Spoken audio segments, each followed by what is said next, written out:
Okay, guys, can you guys all hear me? Yeah?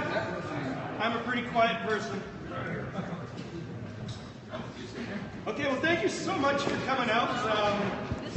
I gotta say, I actually gotta thank the community at large again, because there was this little thing this weekend called Van Hacks that I'll touch a little bit about, but that basically ate up all of my available time.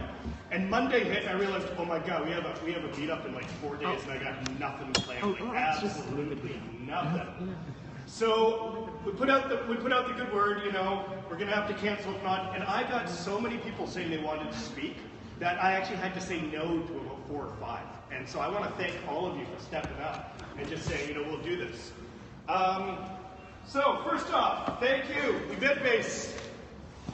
Ash, who stepped in and said, yes, we do this in our wonderful new space. So Ash, thank you very much. Typically, Ash, you say something, but I think you've got a little bit of an eye candy, so you can probably say stuff at that point. We're going to try to keep, we've actually got a lot of speakers tonight, so we're going to try to keep things as efficient as possible. So Wavefront, anyone here from Wavefront? No, never are. Everyone knows what Wavefront does? Boom. Okay. Thank you, Wavefront. As well, I always like to thank all of the companies and the people behind this meetup group that make this happen. There's a lot of effort, energy, and time put into it. So Dynamic Leaf and there, Radical with Ian, SAP, we got TTT, Mojio, Ours, Woodshed, Emily Carr, and BCITSA, which I have said so many times this week, I finally got in the correct order. So, these are the people that help things out. I don't think I've seen AJ in 6 months, but that's okay. The rest of the people are very, very helpful with everything. So are they, as are they. Thank you. Okay, like I said, the theme here is going to be efficiency. Efficiency, efficiency. So first off, announcements. Do you have anything you want to share? Come talk to me and we will set you up to share this. Meetup group, hackathon, Kickstarter campaign, conference, courses, whatever you think is cool. As well, we do have a Slack channel, ViDIA, that's dev.slack.com. If you want to join it, send Chris at ViDIA Devs. That's what the name is, that's not confusing. It didn't exist when we tried. I have no idea who ViDIA Devs are. Maybe we did this 8 months ago and didn't know. But if you want to join our Slack channel, we probably have about 50 people already on it, and it's growing. So we have things like, you know, specific channels for bugs, app announcements, questions, these type of things. It's an awesome way for the community to really get entrenched as well, jobs, any of that sort of stuff. So it's much better than email. As well, we have a wonderful website, a Facebook page handled by the wonderful Anna there. So please join, take part. This is going to be fast. I'm going to run out of breath. Okay, iNews. Anyone see this? March 21st, we've got a show coming out, right? Let us loop you in. What the hell does that mean? I think basically they're saying the fancy stuff that's going to come out are like new watch bands. I guess that's loop you in. I'm not too sure. And I'm not joking. I believe that might be loop. We'll find out. But one thing I try to stay away from every time I do any of these things is I hate rumors. I never like to touch on rumors. But I think that the rumors are getting too damn solid now that you kind of have to follow them. So basically the rumors are, we got a 4-inch iPhone SE, which is basically the 5S. We got an iPad Air 3, though a lot of people are calling it the iPad Pro, which is a small 9.7-inch version of the iPad Pro, which I guess they're called iPad Pro Max, or I don't know, SE, I don't know. We got Apple Watch bands, again the Loop thing. And this one I'm excited about, refresh Mac lineup, because I really want to buy a couple more machines for the office. As well, you guys see this one? This one's kind of interesting. So the first reported case of Mac ransomware through a BitTorrent client called Transmission, which I guess I'm an old guy, I never heard of it. Does anyone of you guys use Transmission as a bit client? You do, right? I don't care, whatever. But anyhow, so ransomware, because you guys are in the Mac world, or the Mac world, we never had to worry about these things. So maybe you didn't know what the definition of this was, but welcome to the world of the PC and ransomware. So ransomware is a type of malware that encrypts a user's hard drive and demands payment in order to unencrypt it. How many people here have had to do this on a Windows box before? Yeah, I swear, I get the phone call from the friend, I can't get there. Yeah, it's not much fun. So anyhow, Oh, we jumped right up to adoption rate. Shockingly enough, iOS 9 has gone up 2 points since last month, so we're at 77% now. 17% for iOS 8, 6% for people that don't even look at their phones probably. So Van Hacks. Who was at Van Hacks? Who dropped by? Who thought that was an awesome event? Because I gotta say, that was an awesome event. I really enjoyed that event. So that was a hackathon for goodwill. We solved problems for Big Sisters, Correct Place, Ending Violence Association, NAC, and the Greater Food Bank. And I actually have to touch on one real quick personal story for those people that were there. No one took up Canuck Place as a challenge. And I was really kind of bummed out about that. And I had to send them an email yesterday and say, look, you know, we're learning. We didn't word it properly, or we didn't give a good enough biteable application or solution that we can make in a weekend. So I apologize. No one took it up. And they got back to us today and said, don't worry, we got so much press. And we had BCIT or Emily Carr say that they are going to do it. So they actually reached out to them and say that they're going to solve the solutions for them. So you know what? Indirectly, we also made a difference. So I'm really, really stoked that this happened. So there we go. 19 groups that went in. One came out. I guess it's not really one of those battle royals, is it? But we got wonderful names that were so hard for me to say. I'm glad I'm not too ESL, because I don't know how you do Kanakaru and Timaru and Tumabits. It was hard. I still don't know if I'm saying that right. But it was fun. I mean, it doesn't seem like a little summer camp. It was honestly so much fun. We had sorting games. We had Big Sisters of BC. We had, what was that? That was an Ending Violence Association one. And we had the first place team from Axiom Zen, who made an amazing app. I gotta say, these guys did an incredible app, and they're gonna come up and talk about the experience and what they did. Gentlemen from Axiom Zen? Yep. Come on up. Hey guys.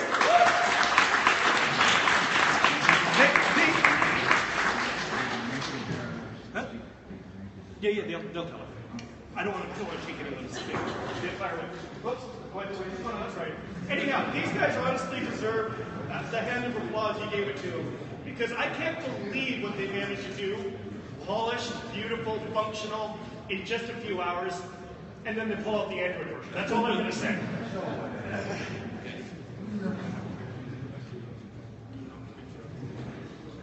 Oh, you want to use my? No, you can use yours. Oh, just use it. Yeah. Do you need this one? Do you need this one? HDMI or? Yeah, HDMI. Oh, there.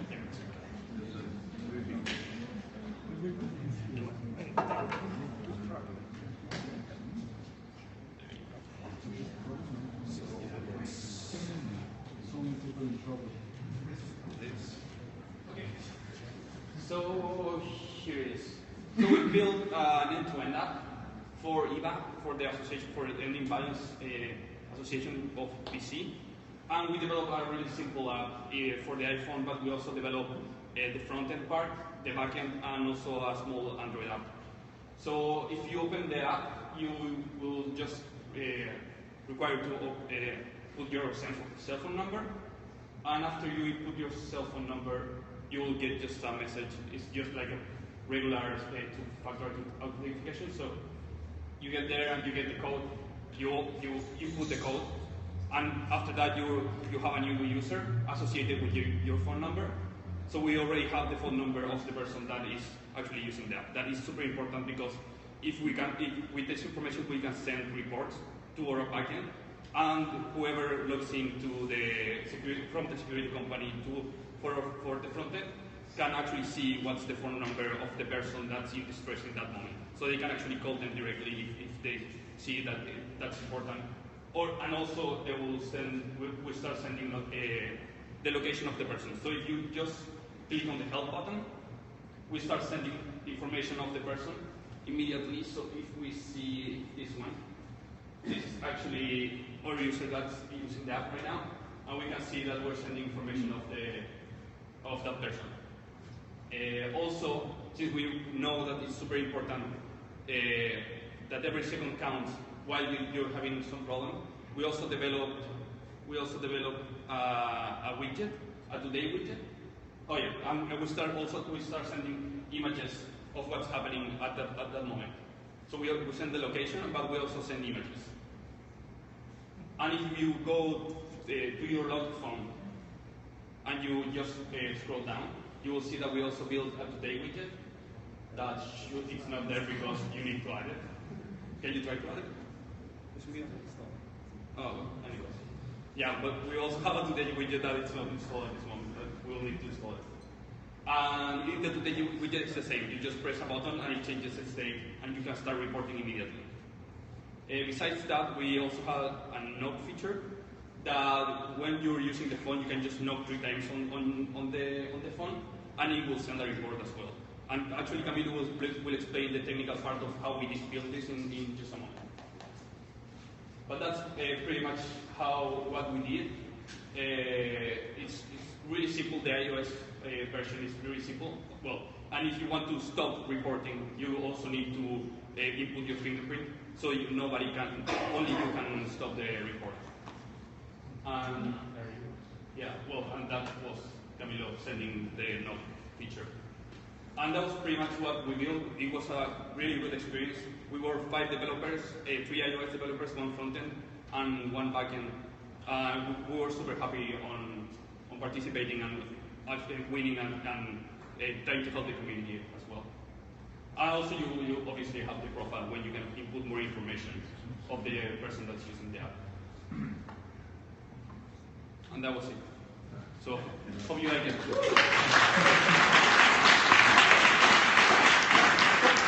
That was in 28 hours. Yeah. Okay, so think of it that way. I mean, this looks like a month-long application. I mean, it's incredible. Yeah. It really is.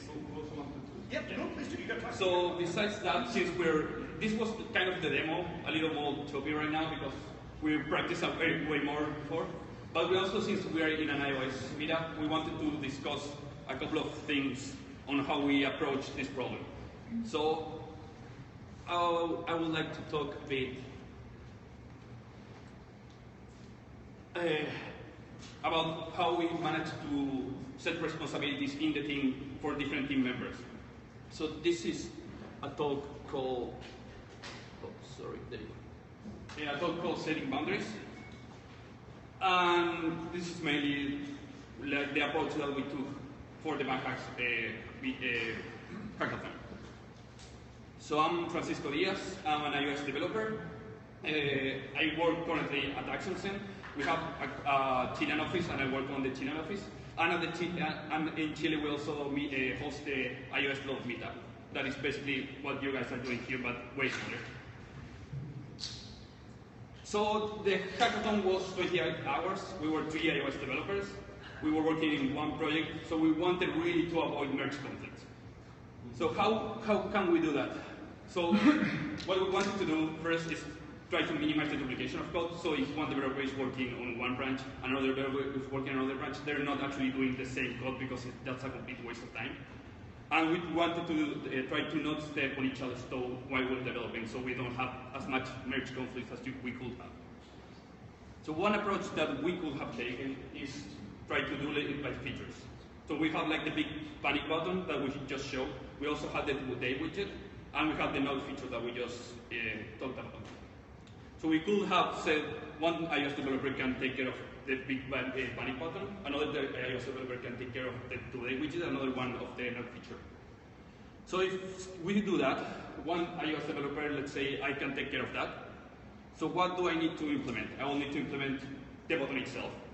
I will need to have like a way to create a report, and I will also need to make a networking call or a backend, so we can actually send the information to the backend, so it's persistent. So let's say somebody else, let's say Camilo, starts implementing the today widget. So what will he need to do for the today widget? He will need to create the extension button. He will need to create a way to create reports, and he will also need to make networking calls to the backend. So, what we wanted is not actually accomplished because we're actually doing almost the same. So this is not really a good way to divide the scope of what we want to work. So let's try it again. So we have 3 things. So we have a button that we need to create, a button either in the app or in the extension.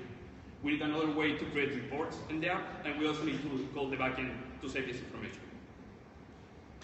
So let's say we have a presentation layer. The presentation layer will take care of creating the button, putting the view, everything that's in the presentation, that is UI. They will have another layer that is the business logic. The business logic will actually be just like create reports or get the information of the user, etc.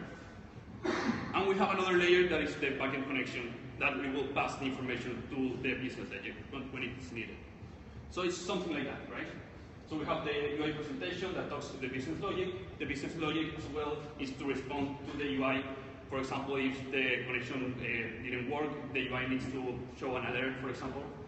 And then the business logic, when it creates the report, it also needs to talk to the backend so the backend can persist the information.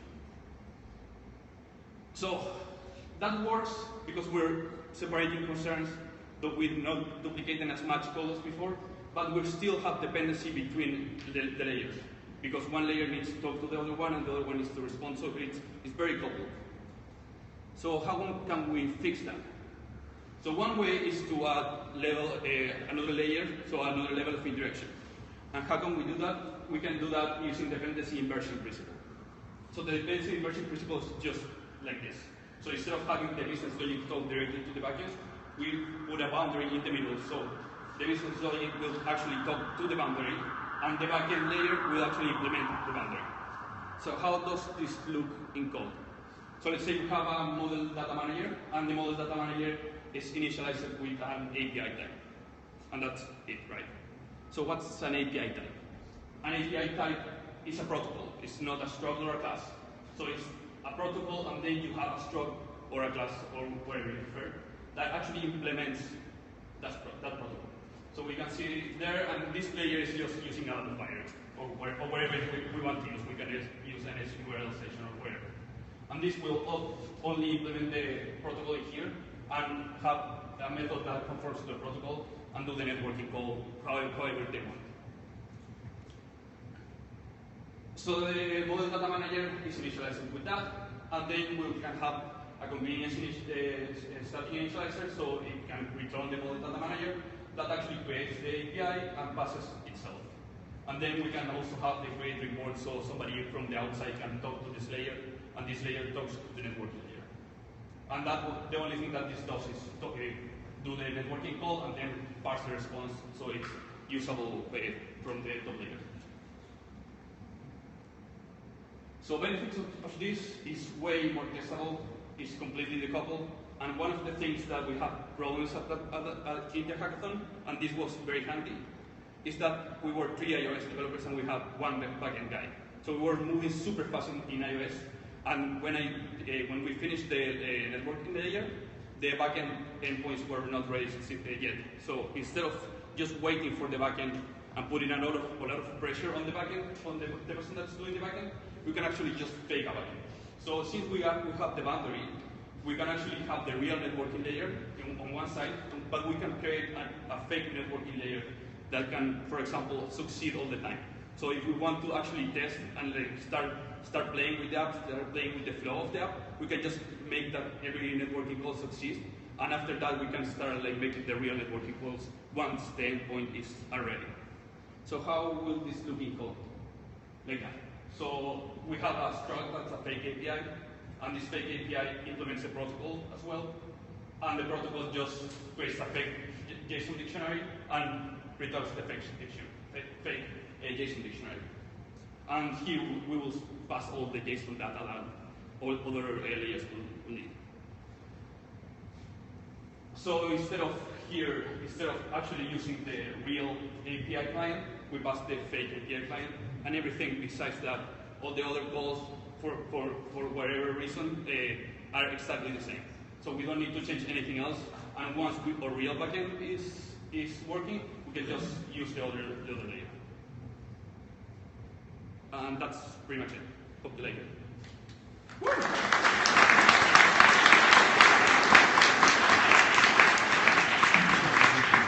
I don't know if we have any time for questions. Yeah, of course. Okay. I don't know if anybody has any questions. Okay. Thank you. Thank you, guys. Now Camilo would like to talk about the knocking feature that we implemented. Let's say. So I'm gonna talk like about a bunch of random stuff, but that we use for app to make it work with the knock feature. That I think was the most impressive feature that we had there.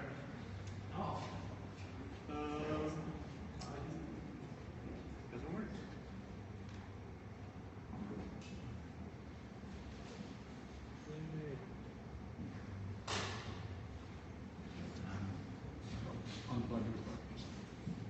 Random. So first thing, I'm gonna focus on two features. One is location. I thought it will take more time, but it was actually pretty easy. Why location? Because it's pretty related with the motion the motion framework that we were using. So to use location, this is a pretty basic setup. So you just need to go to your project capabilities, enable location updates. That's gonna be there in your info plist file. Also, things you have to add, or maybe this application does not run in background. No, so it does run in background. And location always uses usage description. So if you don't add that info there, you cannot ask for permission. So you have to add. So that's gonna look in the app like, hey, Eva wants to access your permission. So once you have there, the implementation actually is pretty easy. It's that's my location controller. So you just set the delegate. You have to set, well, a few more things. But the most important thing is that you need to request location in background. So I think this is pretty much what we have there in Eva. You can get it in the GitHub repo. But that's it. So now when we have this, our app can be run in background, stay a while in background. If you don't use any background method, background mode, it's gonna be dead once you block the icon. So how we work with the location? So we have core motion. In core motion, you can like subscribe to get what's going on with your device, what's happening. So we have just to filter what we wanted. It's a bit bigger this time. So for example, we define that we require 3 knocks in some time interval, and again 100. So now since the app is running in background, we can access to core motion as well in background. So even if the app was locked, because it was getting the location, we were able to get this. So how can we test it? This was a problem because how can you test if your app is running in background? What you usually do is to debug is using print, right? So, but if you are running in background, your app is always going to be running in background if it's plugged to your phone, to the computer. So it's like, it doesn't work. So I think we could use print. So print is pretty interesting because if you go to the app documentation, you can see there that we have this output string type. So this is pretty fun. So that means that you can print anywhere that is implementing that protocol. So what I did there is this output string type, implement this output string type that is going to connect to a network utility called netcat. So in that way, I will be able to get my logs in the terminal, even if I'm not connected to the computer. So, well, you can install netcat from Homebrew, pretty easy. Yeah, Wikipedia. So, well, I would like to show this, but I don't know, in this way, I'm not sure. The idea was pretty simple. So this was pretty much my final result. That's my view controller using the NAT controller, location controller, my output stream, and I'm using print, printing the background time remaining for the app, so I can check how long it's gonna be there running in background. And not connected to the computer. So yeah. And this is how it looks. That's it.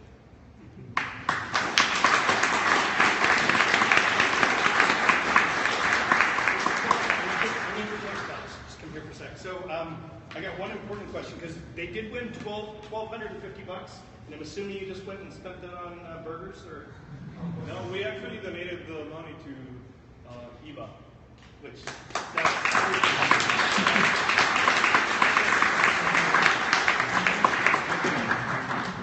so not bad, eh? Not bad at all. Okay, where does it start? It's all right. Okay. Jump back.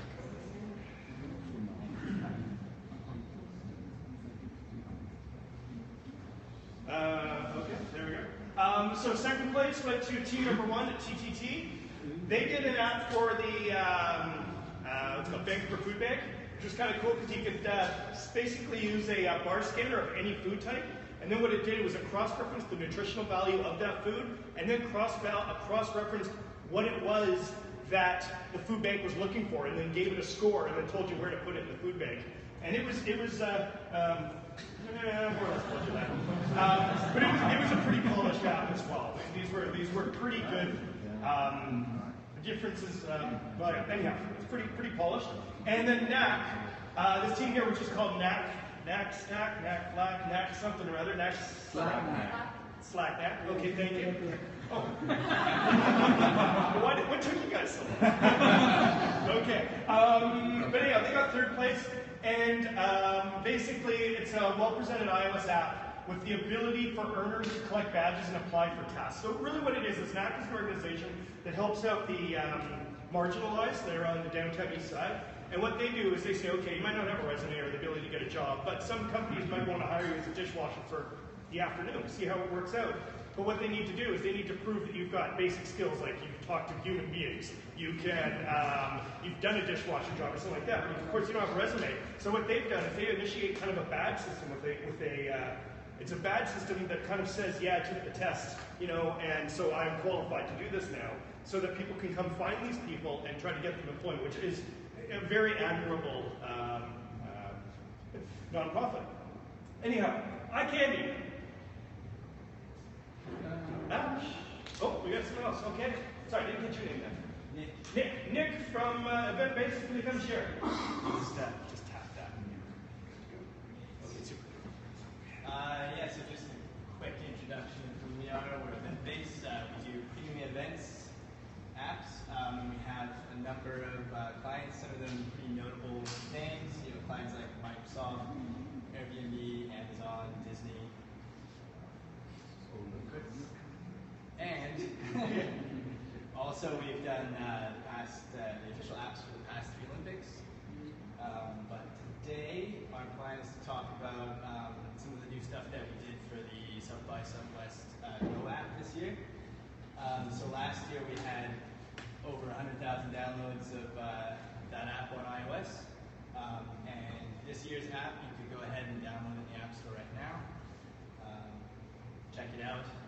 Let us know if you see anything. Feel free to rate it. So South by Southwest this year, it's 10 days. There's going to be 80,000 attendees, over 500 artists, Sia, The Strokes, Lil Wayne, 10 world film premieres, and also pretty special this year, there's going to be a presentation by another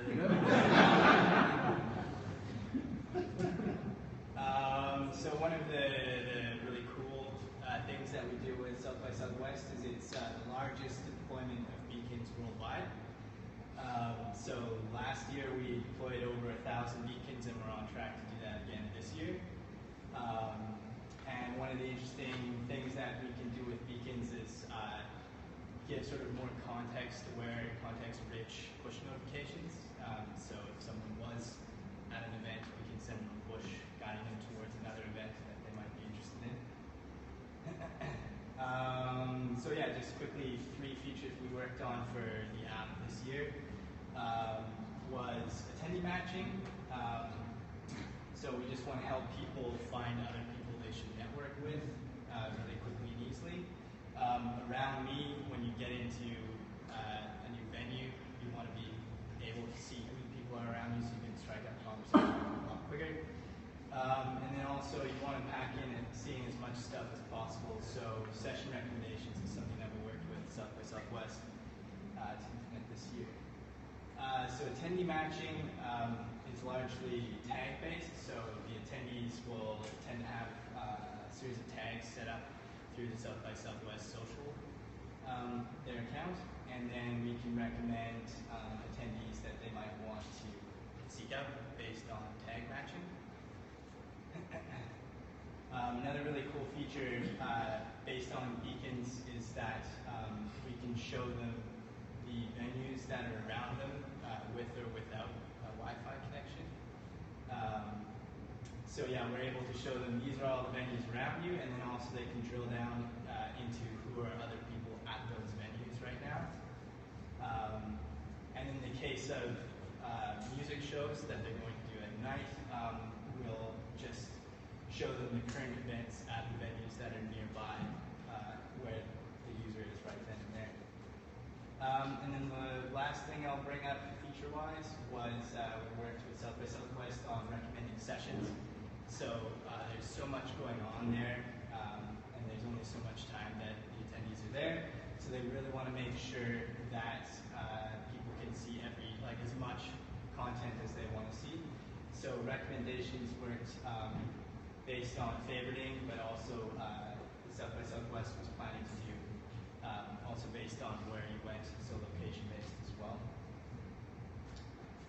And then, a really interesting thing you can do with beacons at these larger conferences is you can get nearer to real-time heat maps of where people are in your conference center or on your floor, and it works just like this. So we're able to provide heat maps to the clients by the hour, showing where people are, and they can do things like having beacons trigger notifications that have people disperse a bit more if they're noticing that everyone is concentrating in one particular area.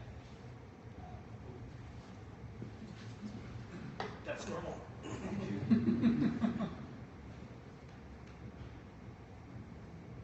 Right, so is that normal? Look normal, yeah. Oh. Come on, baby. One last. There we go. Don't touch. That was me. Yeah, and so that's it, and I'll pass off to my colleague Ryland. He'll get more into venture capital and hiring. Yeah, so we kind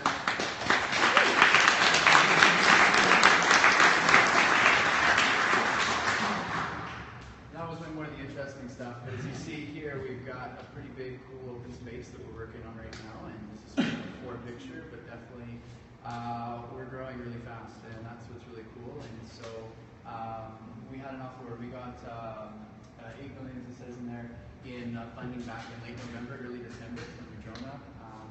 And since then have been able to really invest. We're growing quickly. Last year, about this time, we're about 35.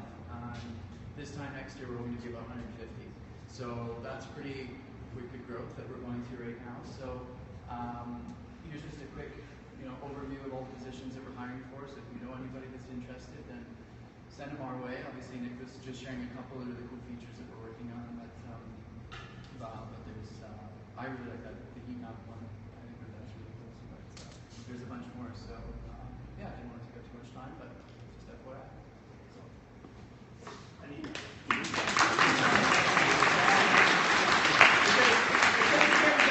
For hosting us on, like a dime, and I really appreciate Ash and team.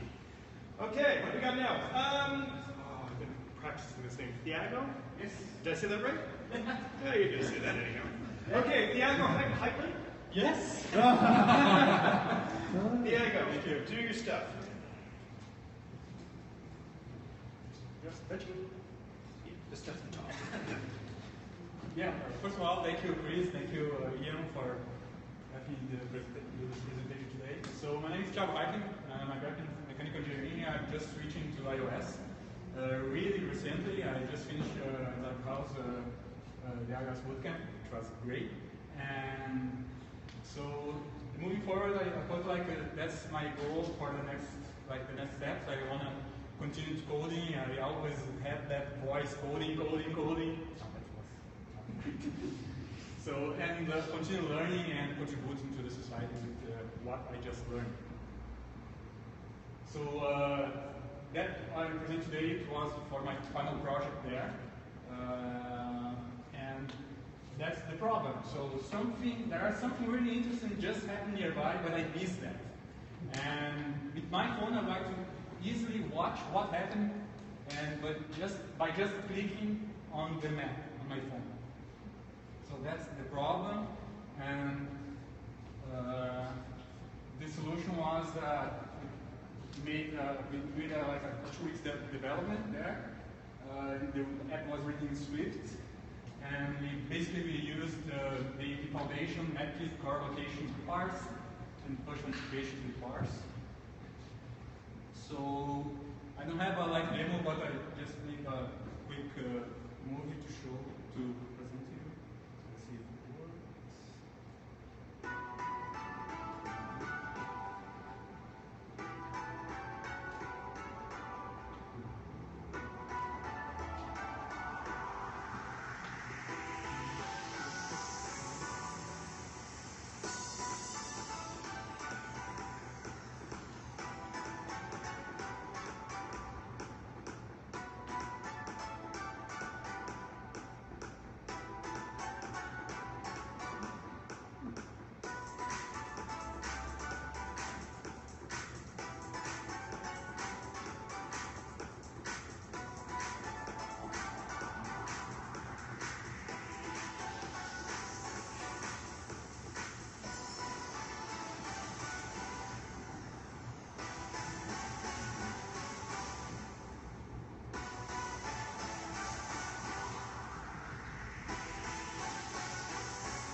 And that's my mentor as well. Excellent, excellent. Okay, so Dan, code tour. So we have to go through here, up there, and around. We actually just close a bunch of this stuff so no one can be bothered by the boring stuff. I can't close that. Was your app in the App Store? Not yet. So you have to. Okay. Yeah. Okay, perfect. All right, I'm going to talk about the Code Tour project, but first of all, I'm going to talk about who's behind it, and that's Scott and myself. That was taken at the Web Forward Accelerator. We're both graduates from Mozilla's Web Forward program. We've been working for almost a decade together in all sorts of different companies and all sorts of different startups and projects, tools for developers, tools for designers. For example, Letters in Motion was a touch-based motion typography tool, so you could lay motion typography over video. One of the more interesting projects that we worked on was we animated dinosaurs from the bones out to get scientifically accurate movements of dinosaurs. And we did exhibits for major museums, including the American Museum of Natural History, Carnegie Museum, Natural History, those travel around the world. We also made an award-winning game, but it's always more fun to show than it is to talk. This did not get into the exhibit. We built the animation engine that powers this.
Okay. So, besides just dinosaurs are a lot of fun, what's that have to do with what I'm going to talk about? Is that we also built an animation engine for Code Tour. So it goes deep back into our history of things that we do. So, what is Code Tour? Well, it's really a tool to explain code to other developers. So you'd probably say, my gosh, there's lots of ways to do that, and there are. You're familiar with all of these, and if we take a look at each one of them, text, the issues we see with text are, one, people don't like to read, to read the web, and also your focus has changed. You have to go from the code, back to the text, back and forth. Video, it's hard to get to the good bits in video, and there's a real quality consistency issue with video. It's difficult to make a really good video about code. Not that people don't do it. And we've all experienced what we call code belch, where you sit in an auditorium and someone puts a big block of code and you can't read it, and it's really difficult to follow. That's not a problem at this awesome venue. It's so close to this right here, so you kind of wrecked that for me. But anyway, then there's playgrounds, which are great, but they're not, they're limited by being in the browser, and they also aren't really designed to explain the code. And lastly, there's code, which you need to be an expert in that code to get out what you're trying to learn from it. And again, it's not designed to teach you about the code. So we've come up with a new format. It's really an asynchronous interactive tour that you can build and create with the tool. And I'm going to show you an example right here. It's a simple example. So this is Hello World in Python.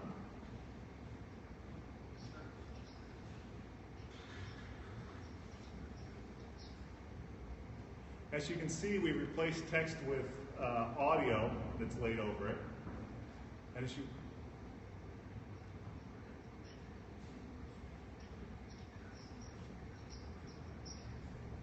guys can hear that in the back? yeah, I'm sure you can. But this tool is also used not only to share a tour, but you can also use it for presenting. So if we're in a different type of venue where it is not as quite as wonderful as this, you can make it as large as you like. And you can also zoom in on a particular line that you're talking about.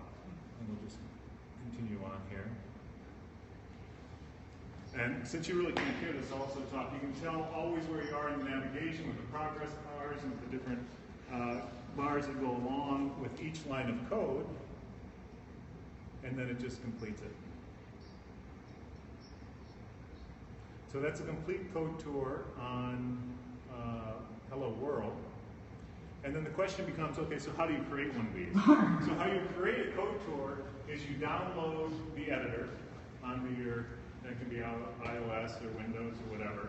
Then you cut and paste the piece of code that you want to talk about into it, and then you make visible the section of code that you want to talk about. So you saw each one of those had a number with it, and a descriptor, and a title. So I can choose what section of code I want for that. I can highlight, underline, do whatever I want there. Lay audio over it if I'm sharing it over the web and not just for presentation. And then I take a snapshot of that, and then you repeat this throughout your code. And then when you're ready, you hit publish. You can preview it first of all, then you hit publish, and then you can share it with whomever. And we take care of all the animation. We take care of the syntax highlighting, so it's all nice and beautiful. And we spent a long time talking to a lot of developers and asking them, what would they do with this? What would they do with our demos? We didn't come out and say, hey, this is how you use it. And these are the responses that we've gotten from the folks that we've been talking to. So where we are in the project is we're just about 2 weeks away from putting people on it. So I'm here, one of my missions here is if anybody's actually interested and would think they might get some value out of using a tool like this, please contact me at that email address or see me afterwards and just talk to me, and we can get you on it and we can play and build a tour here. That's it.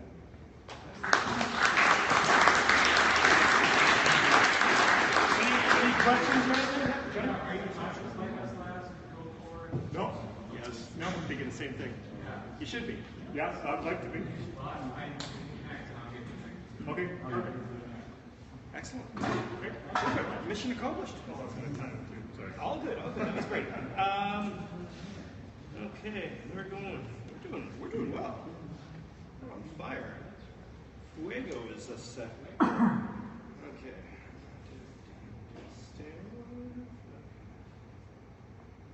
Encapsulation. I said that correctly. Nikita, good day. There you go.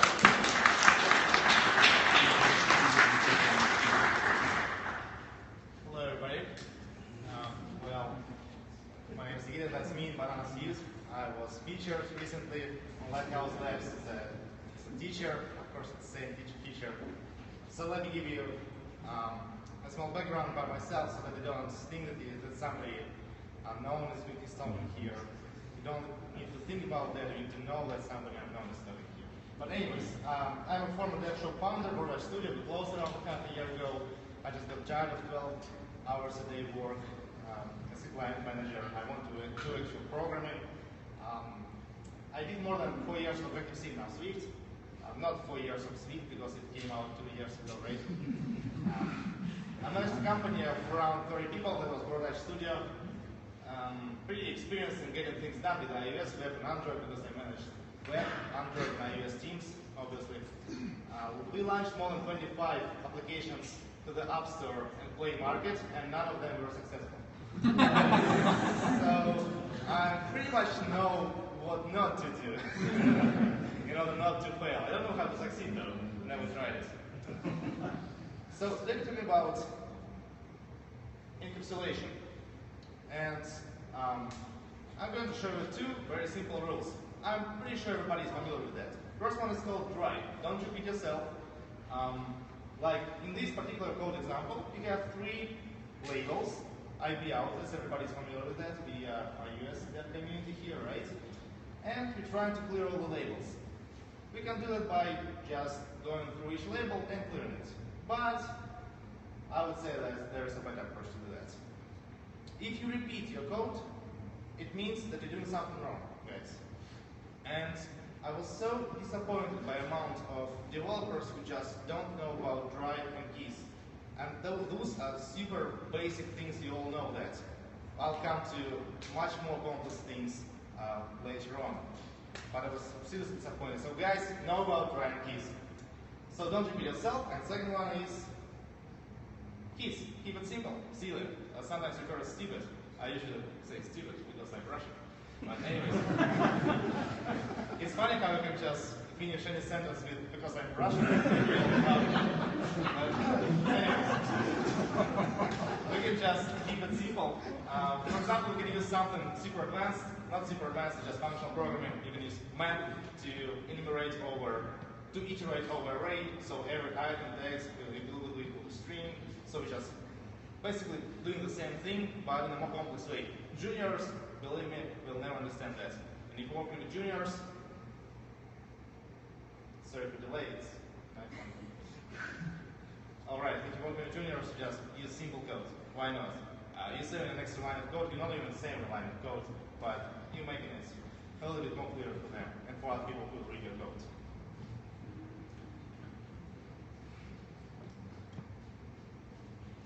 So yeah, I want to start complex part of my presentation from tweet by Colin Campbell.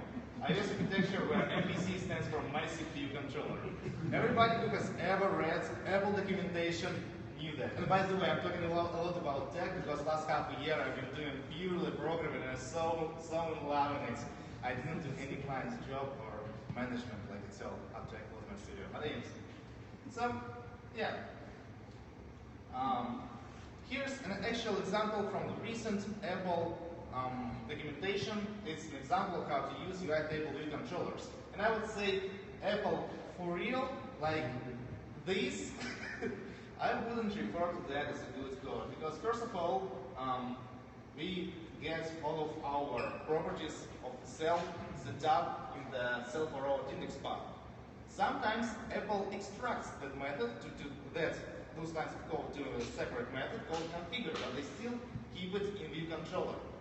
And that's completely, well, I don't like to say root worse, so it's just bad, right? So, let's make a small experiment. I came out with this analogy around 3 or 4 months ago while I was teaching in Lighthouse Labs. And if somebody doesn't see, I'm in Lighthouse Labs. Let's say we have a Dwayne Rock Johnson and John Cena on the right. And Dwayne Rock Johnson wants to pass him a couple of donuts, 6 donuts, right? If he just passes donuts to John Cena, John Cena will be all over the McDonald's, right? But if Dwayne Rock Johnson is one man, he will pass it in a box, right? And guess what? John Cena is happy. And I see people laughing because now they understand the analogy, I suppose. You pass in strings, guys. You pass in integers. You pass in MS numbers, stoppages. You have data structures. You use an OOP, object-oriented programming language, Swift and Objective-C. Objects, all right? So here are a couple of steps how to return a cell from cell for row index path. And that's just a small example of encapsulation I can show you, and like another step how you can encapsulate the code, not to repeat yourself, and to keep it simple. So how do we return a cell from cell for row index path? We decue a cell, configure a cell, return a cell. Correct me if I'm wrong. You're right. That's right. Okay, and the largest part of those 3 steps is configuring. For example, into set cell title, cell name, cell image, cell address, cell subtitle, cell background. What if you're using the same cell in a different view controller? What if you have 10 view controllers where you're using the same cell? And you put that code into your view controllers, into your cell for open index path, or you put it in configure cell, still in your view controller? No, you don't, right? So let's address this issue. How can we shorten it down? First of all, I highlighted repeating code. And repeating code means bad code, because we shouldn't repeat ourselves. Yeah, so let's deal with meal. And here's it. Instead of doing 7, 8, or 10 steps, we're doing just 3 steps. We decode cell, we configure cell, and we return the cell. All right? And here's where we actually do the setup. Inside the cell. MVC, guys, Model View Controller. It's not just controller and 2 other things. It's Model View Controller, guys. I keep seeing people putting core data codes or real code in their view controllers. And I'm like, what? MVC, Model View Controller, not just controller and 2 other things. Anyways, so what we do, every time we set an object in real cell, we configure it with that object. Pretty simple, right? And if we reuse this cell in a different place in our application, well, we just set an object, nothing else. It's a fancy iPhone. All right. What is another thing that bugs me? It's cell identifier being inside our table cell for our index path. How many times does this function get called? Every time you need a new cell. Every time a new cell appears on your screen. Every time you create another string. That just doesn't feel right because it's the same string. So we put in that cell identifier away. Right? And Arnie agrees with me. I hope so. I recently been in LA. I don't know what can people do in LA. Seriously. Los Angeles is so boring. And another thing that bugs me is the whole method here. Why the hell do we even need to have this method in our view controller? You're doing repetitive code again and again and again and again. So let's make another step. And make it one line. Make this the whole method one line. That is, I didn't actually figure out how to do that in Swift properly because you need to do types and stuff. Didn't want to go deep into that. I had only like 3 hours today to complete this lecture. Sorry for this. But yeah, you can pass not string of the class name, but you can pass the whole class name itself, type. All right. What we're doing here is that we created an extension for table view that gets those 3 lines and shortens them down. The only thing that's changing is our identifier, index path, and object. Nothing else. I'll try to make this lecture available on the internet so that you don't have to take pictures. But don't worry, you still can take pictures, especially with me. All right. So yeah, we shorten it down to one line of code, and it can be used everywhere. What I'm saying is that Apple's example was literally about passing dirty donuts around. You've been passing strings around, right?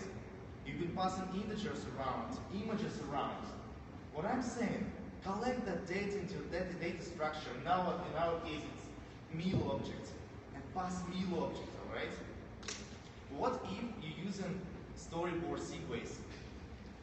You met the method called perform segue for identifier, right?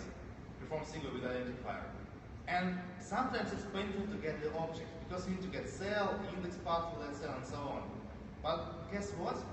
When you go perform segue with identifier from storyboard, when you drag and drop your segue from the cell itself into another view controller and you show it and push it if you're an old school guy, center will be that cell. So you can get, if you have a reference to your object inside a cell, you can get that object if you get a reference to the cell. Yeah, sorry for being so boring. So yeah, finally we got something right. I'm pretty sure you can encapsulate it even further. I just didn't want to go too deep into this. Another thing, segues in storyboards. I love segues in storyboards, don't get me wrong. I love that you can pick and pop in with one checkbox, all right? But more and more often, I see people with projects like that, with storyboards where you have segues all around the place. Even segues pointing to the same view controller, all right? So how can we avoid this thing? Take a junior in your company or a mid developer in your company and ask him to read these storyboards. That one person will spend a while reading it to understand it, right? What I'm suggesting is, what if we could use something that was there for decades, like a design pattern built for that? Oh yeah, no.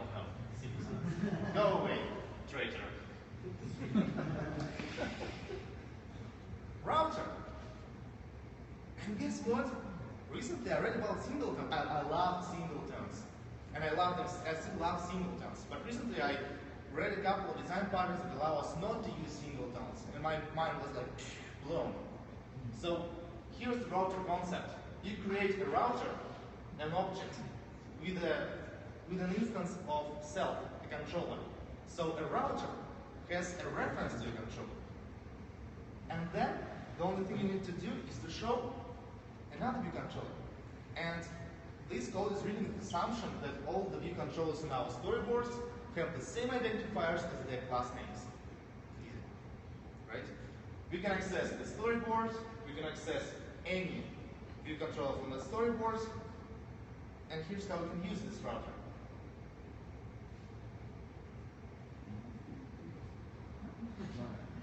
Like that. It's even easier than perform segue with identifier. You don't have any magic strings at all. You see that, right? How cool is that? So yeah, you create a router with self, and you say show start. So you take the functionality of showing another view controller, you transform your view controller from subject to an object. You create another class, another object that does the thing for you. One of the things how you can avoid singletons. And how can it be useful? For example, if you're building a social network application where you have multiple similar views going one after another, like Facebook. Sorry for the old school Facebook application, I didn't find the newer one. It was a little bit short of time, but it presents the idea that they can go to different profiles for different people to essentially the same view controller class from almost any place in the application, all right? So yeah, browsers work well for me at least. No. All right, what else? Yeah, what else? So how can you improve your code? How can you more improve your code? Improve your code more. How can you make your code better, all right? First of all, have a look into private, internal, and public things in Swift.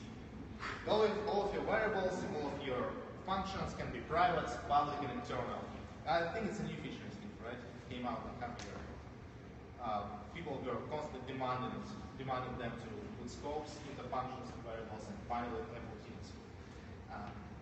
The rule of thumb is that make as many functions and variables private as possible.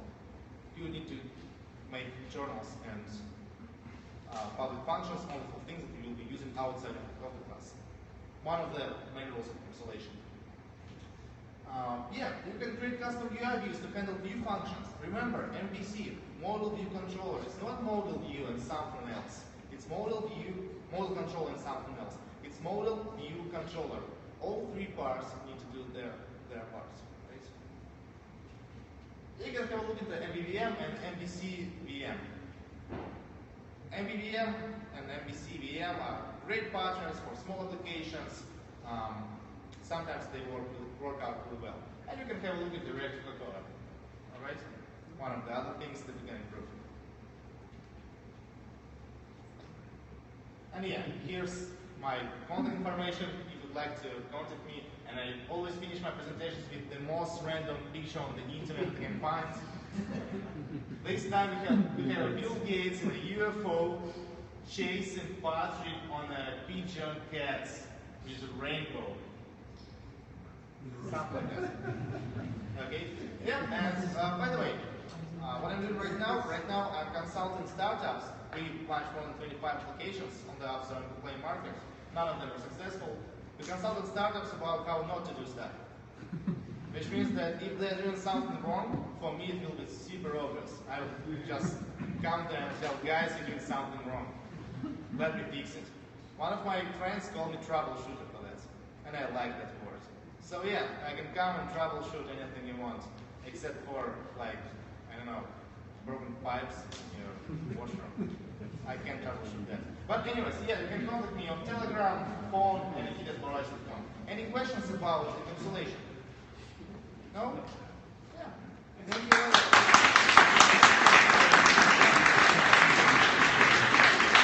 Okay, we got it going. So, come on up. With Earl, you can just. Yeah, it's cool. All right. Hi everyone. For those of you who know me, my name is Earl Fernanda. For those of you who don't know me, my name is still Earl Fernanda. And I'm going to change it up a little bit. There's a lot of folks here who talk a lot of code, which is fantastic. But with my perspective, the Russian bird we went, there he is back there at the White House Labs. He talked about lots of apps that he made and he pushed out to the App Store, but didn't make any money. So with, I guess, no further ado, I want to talk about monetization and making money with your apps. That's cool with you guys, yes? Anybody's interested in that? All right, great.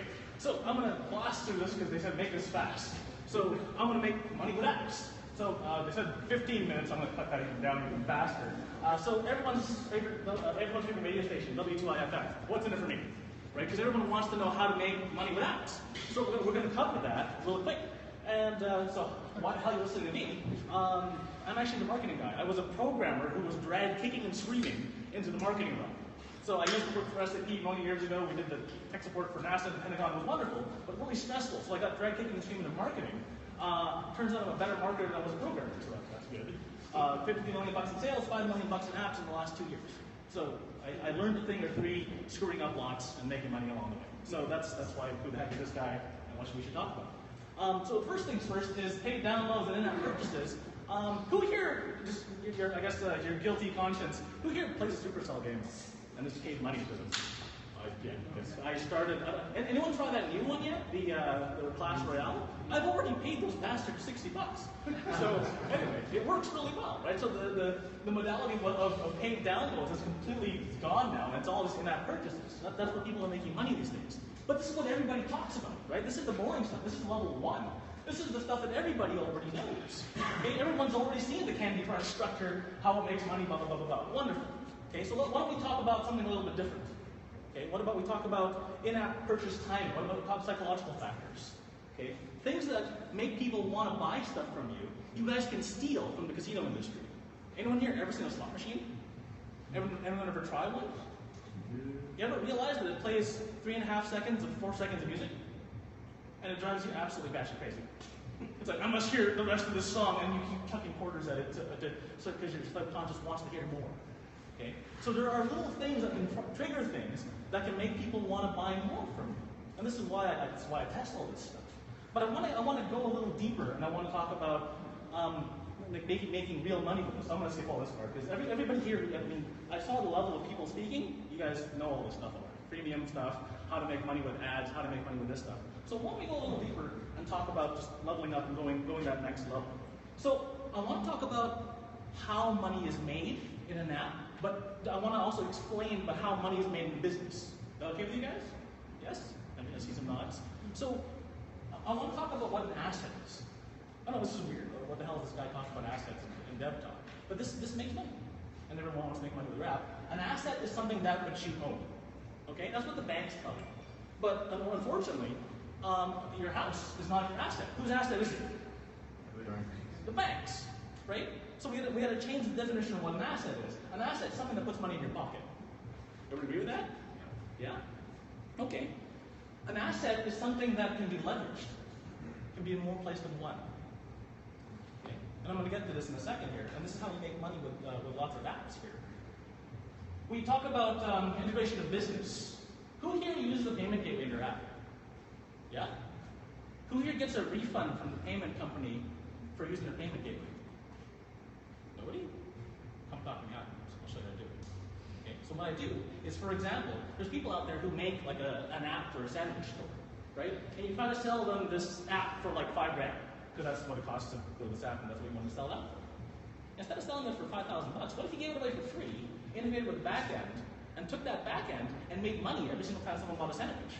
Wouldn't that be a little better? Yeah? Yes or yes? Okay. But that's how you make money. It's a little bit different.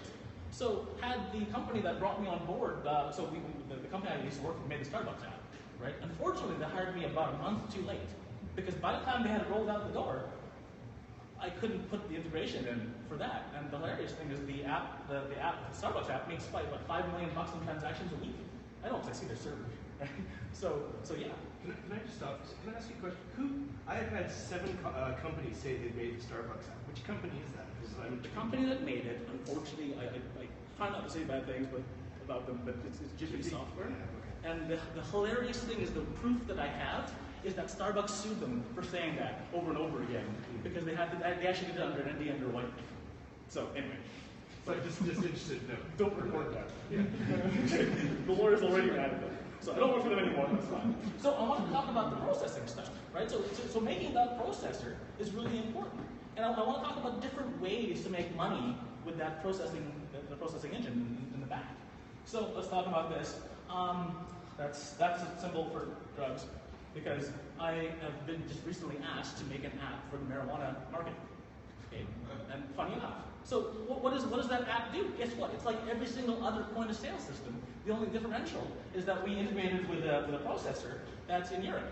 Why? Because Amsterdam has been selling weed for a long ass time. And it's completely legitimate there, right? So the funny thing is the problem, so we talked about problem solutions. The problem with building an app for the marijuana industry is that it's legal in the state that it's in, but it's illegal federally. So they legally can't open a bank account and stick money in it. These guys are trying to go legit, but the problem is they got a giant pile of cash sitting in the back room.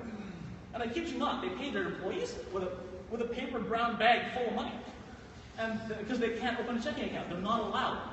Which is crazy, because they're trying to pay their taxes on this thing, and it's not cool. So what we did was we ended up making an app, and we made it for stoners, because it's the easiest app you can ever use for you gotta think about your target audience. Seriously, you take your camera, click, right, that's how many we have, boom, and then you push notify everybody, and then boom, and then you sell them pizza. That's what you do. Right? So that's the app monetization structure, right? So yes, you make your money from the app. Yes, you make your money from the hosting. Yes, you make your money from the processing and transactions, right? And then you make your money from the upsells, right? And who ever thought of making pizza as an in-app purchase? That's kind of fun. So anyway. So next slide. Let's go here. Business models and transfer of money. Okay. Everyone here is a good coder. Everyone knows what they're doing. Everyone knows that's BS. That it takes 3 days to go, move money from point A to point B, right? Everyone agrees with that? It doesn't take 3 days. It's like now, right? And everyone knows that this is the case. The banks just hold on to it. And the knowledge we get from this is because I was actually hired to structure a company that was supposed to fight up against Western Union. And so I had to learn Western Union's model. And the hilarious thing is that when they're transferring money from A to B, that 3 days that it says it takes to send money to the Philippines, it's a bunch of crap, is the money sitting in their bank account earning interest. Everyone follow that? Mm-hmm. So, just got any idea? You guys make some apps that sell sandwiches or whatever. You tell them, yeah, it takes 3 days to clear. Right? You can make the money from the sandwich transaction, and you make money from the interest in between, and then you make, money when it clears. Right? Everyone got that? Cool. All right. Bitcoin. This is a weird new theory that I got. I just attended the AFP conference. It's the financial planning conference, which basically is really boring. But someone out there told me about Bitcoin, and they showed me the power of Bitcoin and apps and everything else. Now the hilarious thing is that now this Bitcoin knowledge that they've given me. Okay, so let's fit this idea a little bit. It's a little weird and it's a little out there, but apparently there's Bitcoin dealers out here in Vancouver that will sell you Bitcoin at less than market rate. Okay, fantastic. For anyone who's got a financial mind, you're like, holy crap, I can get money at a discount. Okay, that's the first thing. The second thing that they told me was that you can buy Amazon and Starbucks stuff. For those of you who are familiar with this, I didn't know this. Apparently, this is common knowledge in Bitcoin land. But you can buy Amazon and Starbucks for 20% off the normal rate using Bitcoin. I don't know if anyone knows that. I didn't. And I stood up at the conference and I just asked a stupid question. Hey, can you arbitrage this stuff? And the answer was yes. So I started arbitraging. Okay, so what happens is it's really simple. Made a simple website. I can't tell you guys because we're still building it. But what it is that we built a simple website that takes the Amazon system and shows it off, and we just tell everybody the whole thing's on sale, 10% off. Right? People don't know it's 20% off. So if I make a spread 10%, yay money. So what we do is we take a site, tell people about this. They make their purchases through this, but we put a half step in between, and we tell them if you buy through us, we'll give you a 10% discount, but you have to buy from my affiliate. Okay, so we put cookies everywhere. So I love that picture of the donuts getting. Oh yeah, that was kind of awesome. So I do the same thing with cookies. Put cookies everywhere, and then what happens is that people get a 10% discount on Amazon, buying through me. But since I get a 20%, I make that difference. Then I make the difference on buying the Bitcoin at a discount, and then I make the money from taking that and ramming that through my affiliate. Everyone catch that? What sort of percentage you make? 29. 29? Yeah. Per transaction. And I got buddies who do like $1 million of Amazon a month. So I just tell them, hey, run all your stuff through here and I'll give you 5 points. And they're like, okay. That's it. So you can make money with apps, and if you make it easier to browse, so where the app part comes in, is you make it easier to browse the site through a mobile phone and make an app for it, and then you let people just buy stuff on Amazon at a discount. And what happens is when they want to make their purchase, they just purchase it through you, and then you get your transaction processor to give you money for doing so, and you make money 6 ways to send it. Pretty cool. I think that was it. Questions? On how to make money with apps? If you want to chat afterwards, I'm hang What's on. your motivation for sharing this?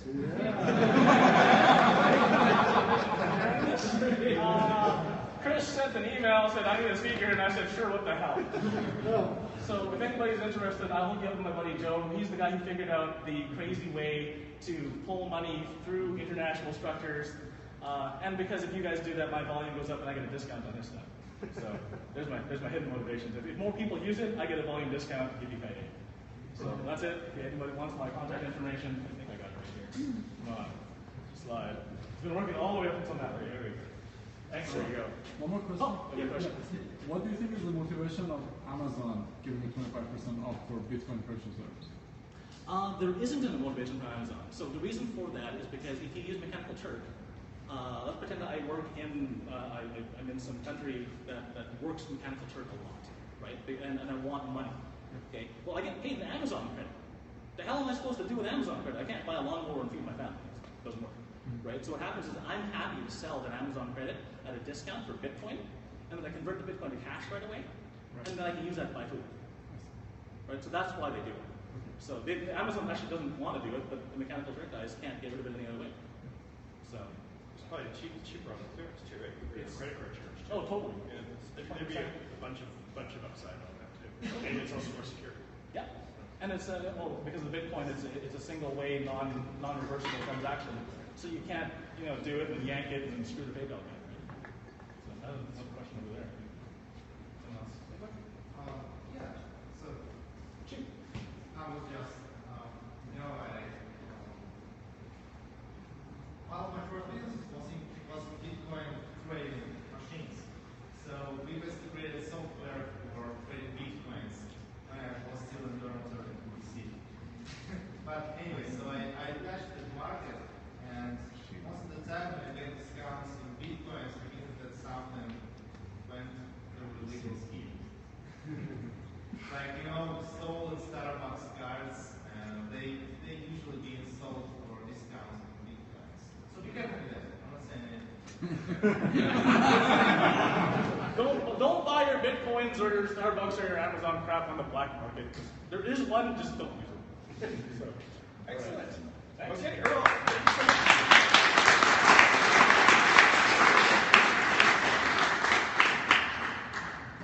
That was really interesting. Okay, here we go. That's it. Woo. Johnny, there you are, Johnny. What time are we at? What do we got? 15 minutes? What are we doing? Oh, yeah, just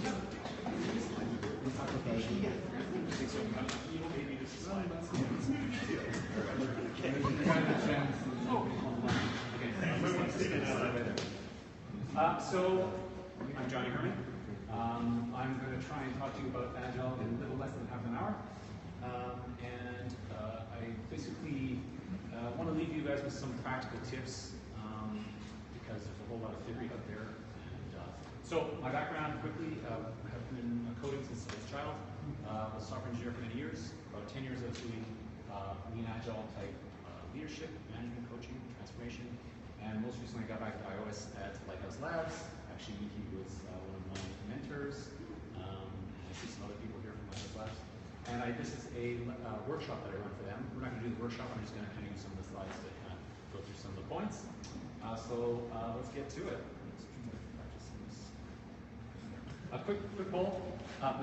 Agile, it's obvious to you, you could come up here and give a lecture. Okay. Whose definition? Exactly. Okay. So we're going to totally get into that, right? Okay. Someone says Agile, so you've heard of it. Maybe you're on a team that does it, or your company you've heard about another team doing it. You're like, oh, what is that kind of thing? Okay, only a couple people there. Oh, more. Okay, good. Never heard of it. Never heard. You've heard of it. You don't know anything about it. You don't know anything about what it is, why you want to do it, what its value is. I know it's hard to stick your hand up on this one. Don't care what it is. Okay. Okay, you're excited. I'm the only person who hit between you and your pillow, so you don't care where you can leave. There's nobody else after me. All right. Lots of quotes. I won't get into all of them. But theory practice is saying they're not in reality. Waterfall since the 1950s. Who's heard waterfall? It's amazing. Even today, you've heard of waterfall. Most people haven't even heard of Agile. Yet Agile's been around quite a while. This waterfall diagram is very famous. It's contentious about whether he meant this or not, but the guy actually says right below it pretty much, I believe in this concept, but the implementation described above is risky and invites failure. So somehow people got in their head this is the way we should do it. Kind of came out of traditional engineering when they brought it into software. But nothing does endure like change. In the 90s, extreme programming came out. It's kind of like this bottom-up movement to engineers to really just accelerate what they're doing to the extreme. So do your programming within seconds with pair programming, and then do tests, and you kind of have these tight feedback loops. And that's a recurring refrain that I'll probably repeat. Tighten your feedback loops wherever, whether it's with your peers, with your management, with your customers, doesn't matter who, tighten that feedback loop. Scrum is probably the most famous implementation of practicing Agile, and it came out in the 90s actually. It's actually surprising how old it is. It's actually been around quite a while. And this is the classic kind of diagram that is used, Mountain Goat is their diagram. The idea is you have a backlog of stuff, carve off a chunk, do 2 to 4 weeks of work on it, every day talk to each other, and these are, you're tightening your feedback loops, and then ship something that's actually, or close, you could ship it. You'd feel comfortable shipping it or at least demoing it to someone, and it wouldn't be vaporware, it wouldn't be demoware, okay? And we'll talk about how to make that happen. The Agile movement actually started later. Scrum was around, and the other implementations were around, practices were around. The Agile movement kind of got going in 2001, which is a long time ago now, right? We've heard of waterfall, but so this manifesto is kind of the core document, highly contentious. People have debated, even some of the signatories are like disagreeing with some of the things now and saying it should be changed. There's 4 values, there's actually 12 principles behind it. I'm not going to go through it, but it's highly important to realize that Agile really is about the values and the principles, and the practices are what you get you there, but if you just do the practices, it's cargo cult. You're just expecting some value to come by going through the motions of something, and you're not going to get the value you expect, generally speaking. 2009, which again, it's already been around a while. DevOps, I saw there's a job posting for a DevOps type person. So this came out in 2009, and it's really backed by sort of continuous delivery, continuous movement practice, continuous deployment practices. This is sort of the basic diagram. We talk about bringing devs and ops together and tightening the feedback loops with each other. So Agile, quote unquote, we just already had a comment, right? If you go online, and it's very contentious what Agile is. And some people are saying the word Agile is so beat up now that it's meaningless. But it is kind of an overarching word that is still used for the whole way of making software. There's a whole bunch of other things thrown in with like Lean and Kanban and other things. So, but really it is a way of being, not doing, right? So that goes back to that. Don't just do the practices and expect the value. You have to think about why you're doing it the way you're doing it. So deliver iteratively, incrementally, technical feedback loops. Some people call it the scientific method for product delivery. Because you're sort of, here's the hypothesis of what we want to do, and if you read Lean Startup, that's really what they get into. Hypothesis, test it with your customer, with reality, and then lean back and iterate on that. Agile is not equal to Scrum. Some people really kind of sort of think that's all they've ever heard of Scrum. I think it is, again, don't just do the practices. And what can work in hybrid with waterfall, and at most companies, when you have some in the real world, there's going to be a hybridization of your processes. It's never going to be pure. I've only worked in one team in my entire life that was really close to, I would say, the pure description of, say, Scrum. Is there evidence behind Agile? It turns out it's very hard to find actual evidence that Agile is better. Some evidence that we do have, anecdotally, I can say absolutely from my own experience, but maybe that's just because I'm good and I happen to be lucky on the teams they happen to be on. There is some evidence from this Spanish group in 2012, Chaos Manifesto.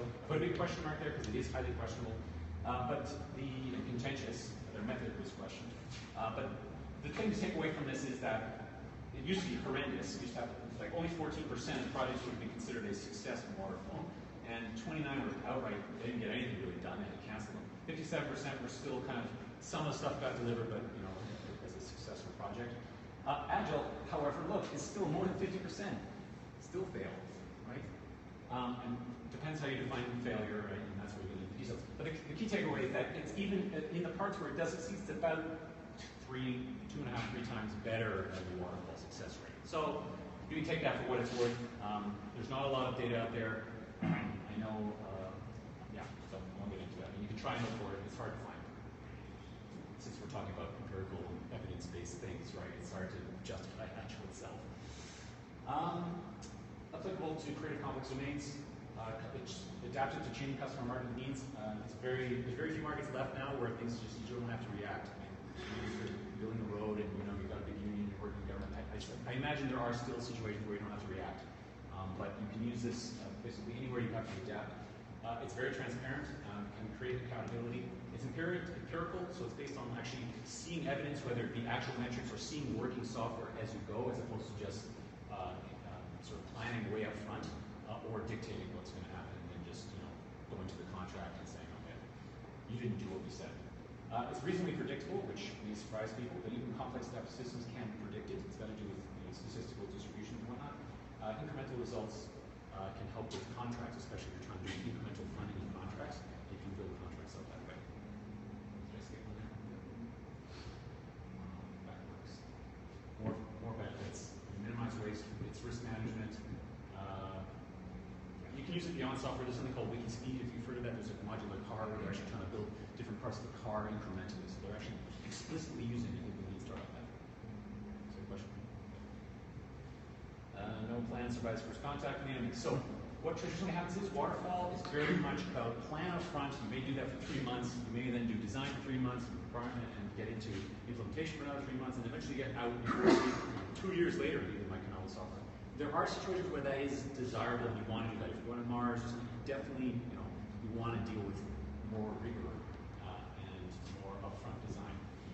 But what Agile fundamentally says is, normally when you have waterfall, they say fix the scope, and that's probably the least described thing. Fix that, and then now you estimate how much it's going to cost, how much time it's going to take. And humans are horrible at estimating. You may have some data that backs you up in historical data. If you've done the same thing, kind of reproducing websites or whatever, there is some historical data you can use. So you're not totally, it's not a total waste, and you can get away with that. But what Agile fundamentally says is, let's change that around. Let's say we're going to fix the cost and fix the schedule. I like to say that all Agile initiatives are on time and on budget, but I have qualified that by saying incrementally and iteratively, right?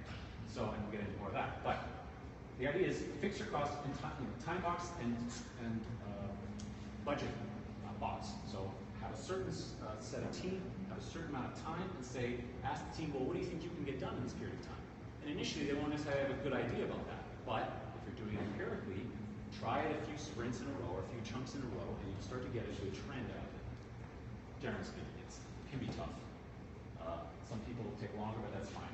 3 sprints, 4 sprints, you get some good data. And management and leadership should really allow that team to try that out and get that kind of trending mechanism. People often ask, where's the risk management in Agile? Like, I don't see any risk management. Actually, it turns out the way you do Agile, if at least you're thinking about the right way and using some of the practices, it's actually built right into the Agile mechanism of incrementally producing working software along the way, another chunk, another chunk, another chunk. And your apparent or your awareness of what risk you have can very much grow up and you start to realize, oh geez, this is highly risky, right? Here, your awareness may be high, why they do it so high, but your awareness is here, but as it goes down, you really can be better aware of reducing your risk as the project is released, because you're actually meeting reality sooner. Art of War, gotta quote the Art of War, I'm sorry, it's mandatory. So, plan an intervention, listen and adjust, right? 500 years ago. A couple roles you may have heard of: product owner, product manager. Some people, they're hats of each other. Some people say there's a Scrum Master if you're doing specifically Scrum, or an Agile coach, something like that. Product owner is the person who's responsible for what you're doing and why you're doing it, and they champion the customer. The Agile coach is there to really work on the process and the teams around the team. So the people are not necessarily the problem. It's the policies, tools, and environment that's around the team that often causes variability in productivity, as we like to say. Always think about your customers, think from their perspective. One thing you may come across is something called the user story. It's a very common way to capture a lightweight requirement. What this represents, though, is a promise for a future conversation. You don't need to write a big, huge, I've seen hundreds of pages worth of requirements documents. And each requirement can be 2 pages long with pre-conditions, post-conditions, what we're going to do, what we're not going to do. There's a lot of, you can get really out of there. But you don't want to have nothing, right? You want a minimally viable process, too. And so this is one way to do that. The idea is to talk about who's this for. There's got to be some description of the kind of user. If your app's pretty simple, you're probably just going to say user. I actually like to say user. But the next part's really important. What is it? What is this specific story about? What is the functionality? And what is the business value we're going to get out of this? That's what makes the connection so you don't get a lot of scope creep. If you don't specify or you can't trace what this code, why this code was ever built, you probably are burning money on code that's never going to be used, no matter how cool it is, right? And engineers, and I've been an engineer, they like to have gold-plated Swiss Army knives, right? You really want to make that thing that you ain't going to need, right? There's that whole you ain't going to need. You ain't going to need it, yeah, you need it. Key thing, acceptance criteria. What are you going to do? And the very first axioms in the slide deck, they focus, and I love that. I love that they focus on how do we know we're done? How do we know what success means in the short period of time that we have, which was 28 hours, or whatever it was. Yeah, so focus on what are the key things, and I think they had 3 main bullets they were going to focus on. This is important for 2 things, or for a couple things. One is, if someone asks you, well, what are you going to produce? You say, this is what I'm going to produce. But it's also critical because it's like, what are you not going to produce? Because you could just keep working on it and polishing that thing up. How do you know when you're done? Right? You need a stopping condition so you can move on to the next valuable thing. Right? Business value sometimes put on there. Size estimate, very contentious. Estimating is a very contentious topic on the internet. I'm of the school called no estimates, pound no estimates if you want to hashtag no estimates if you want to go look that up. I'm more about throughput of similarly sized stories through kind of a control band. So that goes back to statistical process control. I'm not going to get into it, but it's highly contentious. I would say it's optional. I would try and do your work with stories without estimating first. That's my opinion. It can burn a lot of time and a lot of debate. Okay. MVC, keep saying that, model view controller, right? I'm going to call it minimally viable. Okay, MVP. MVP, you've heard of MVP, right? Hands up.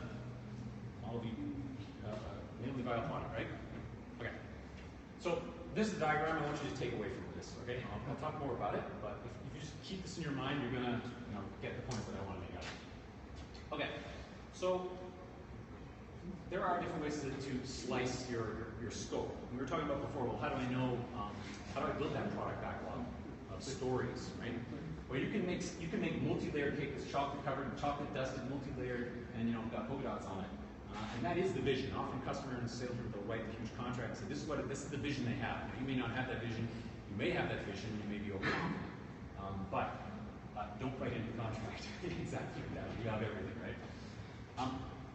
What you can do, though, is do what's called a vertical slice. You can slice through the layer. So if you have, like we were talking before, the UI layer, the business logic layer, and you have data layer, and you have network layer, whatever, slice through those things and try and have a valuable piece of working software.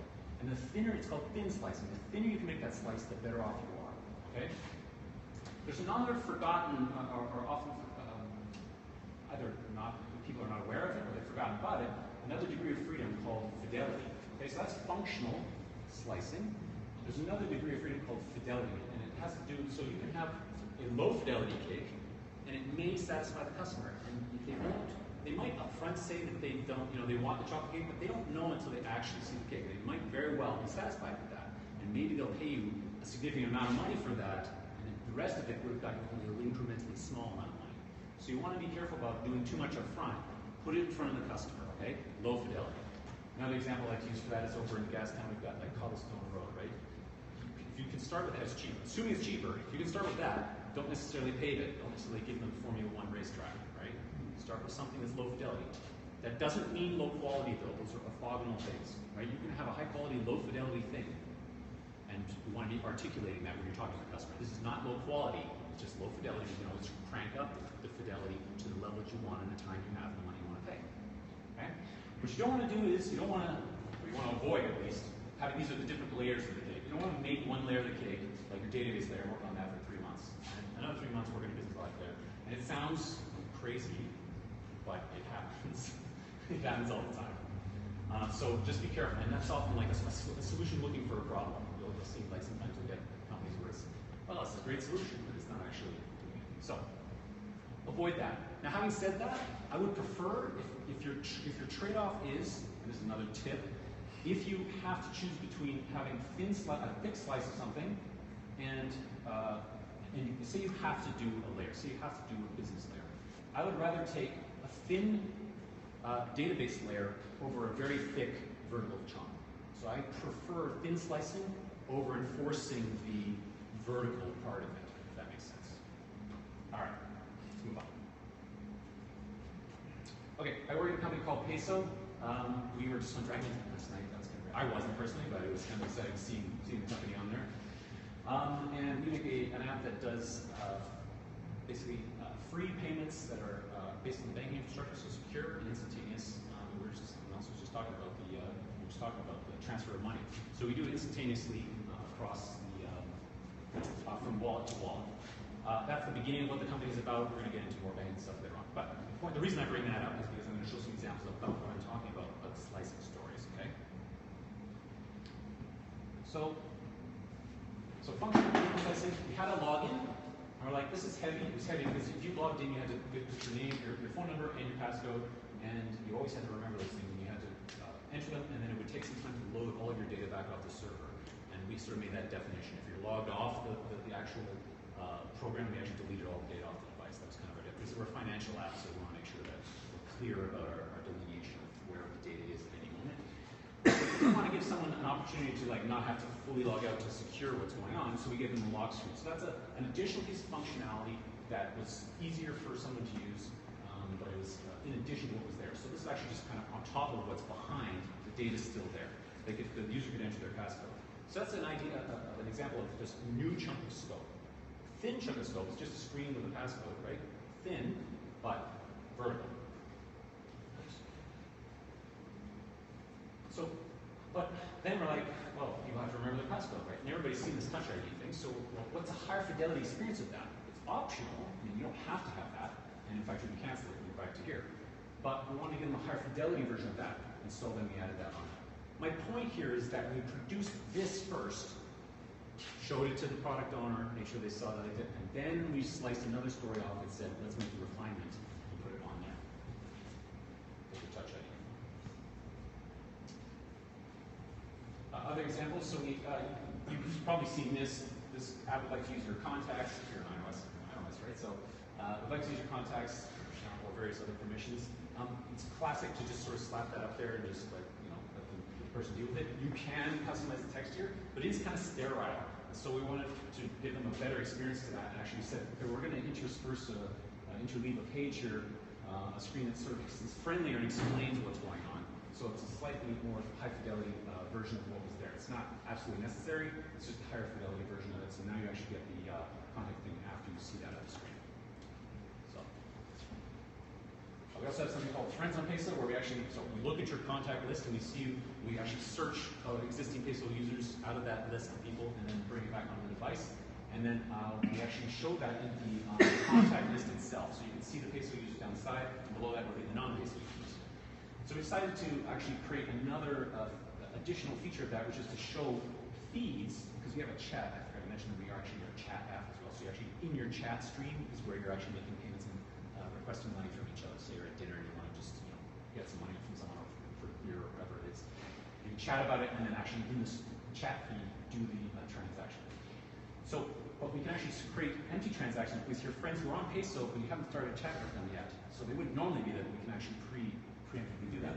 So that was actually a new scope that we added. So that was vertical functional slice, right? So it's a new functionality. Higher fidelity version of that, again, so we delivered that first. Higher fidelity version of that was to give them, well, what happens if you have, actually I know someone who's got an address book with like 3,000 contacts, which was crazy. We had to put a spinner for that guy. So most people, you don't need the spinner. But anyway, it tells you how many of your contacts are actually on Peso already. The one thing to know is we never put 0 in there. So that's just a sort of, yes, you could add this and it might seem like it's good fidelity, but you actually can roll back the fidelity, be less fidelity if you have 0 friends. Okay. Those words should never appear together, right? You have 0 friends. Doesn't matter what it says after that, right? Functional vertical slicing. So this is, you've seen badges before, so the idea was you can hit bolded here, okay? And so we added new functionality to actually show that when you're in this chat feed, you can see where back how many chats are waiting for you to look at, and then we also make that as another additional thing we added onto the icon itself. Yeah, everybody's seen that. Push notifications happen outside your app. If you're actually in your app, they tend not to show up. You can intercept it, but it doesn't actually show you the system pull down. So we actually decided, as a higher fidelity version of linear in the app, to actually have our own internal one. And that's actually a somewhat common thing. Okay. Okay, so I would have gotten, so in the workshop I go through, we're not going to do it, we go through an exercise of actually doing it for their projects. The idea is, write a story, then think about how am I going to thin slice that story. So just on your own, when you go back to your projects, okay, I have this thing. Can I slice it thinner, vertically? If you can, just do less scope. Produce something less. It may not be fully complete, but that's okay. Once you've done that, and that's hard enough, right? People often write what's called epic stories, huge stories, right? That's hard enough breaking it down, I know. But the next thing you want to try and do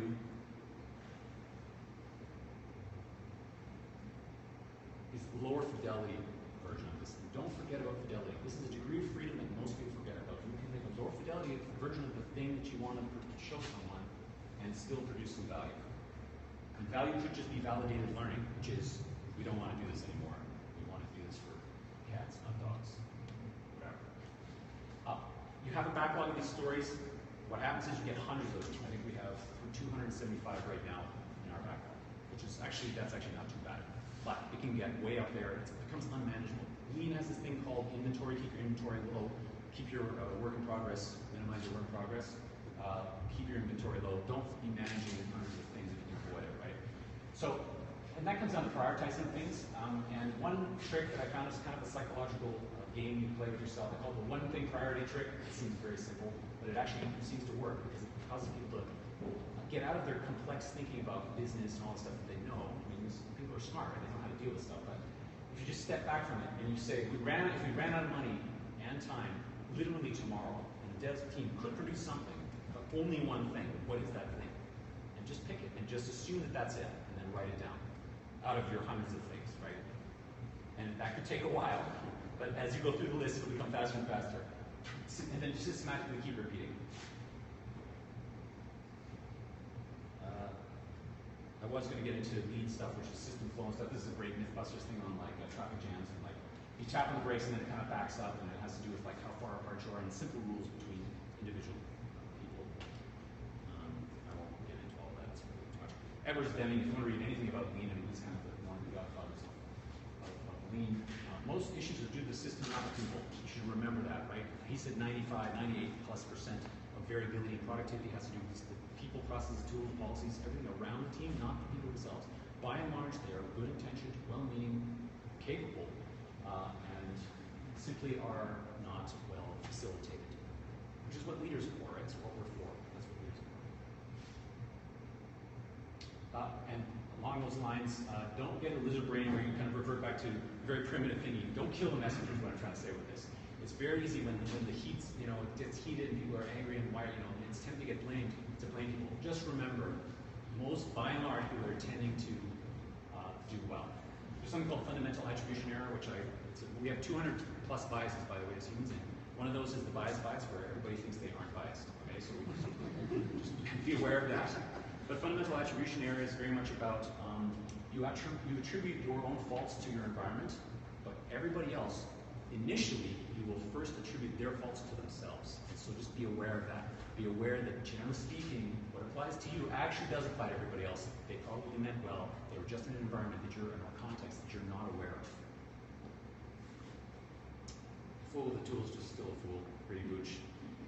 So a couple things you might see in any kind of agile team or something, the backlog, if I'm mentioning it. One thing to note about a backlog is just it's a list of things you're going to do, right? The key thing, because every business person likes to do this, they like to make 5 things the top priority thing, and then they keep swapping between them, and CEO talks to a customer the next day, and then suddenly that's the next time, the high priority thing. What this should be is your single version of the truth. This is what the team is working on. It is a highly changeable thing, but at any particular moment, that's probably my signal that we've got to stop here. At any particular moment, there is only one highest priority thing. If we don't like that, let's have a conversation. It's a trigger for a conversation, and then we adjust and drag this up and down. Various different tools. This is Jira. Various different tools allow you to do that very easily. During the sprint of the release, you're going to see something called a workboard. This happens in Scrum and Kanban. This is a very simple one, and you want to keep it simple, by the way. People go crazy in death by process where you just try and articulate all your process flows and stuff like that. I know it's one of the principles of Lean that you're supposed to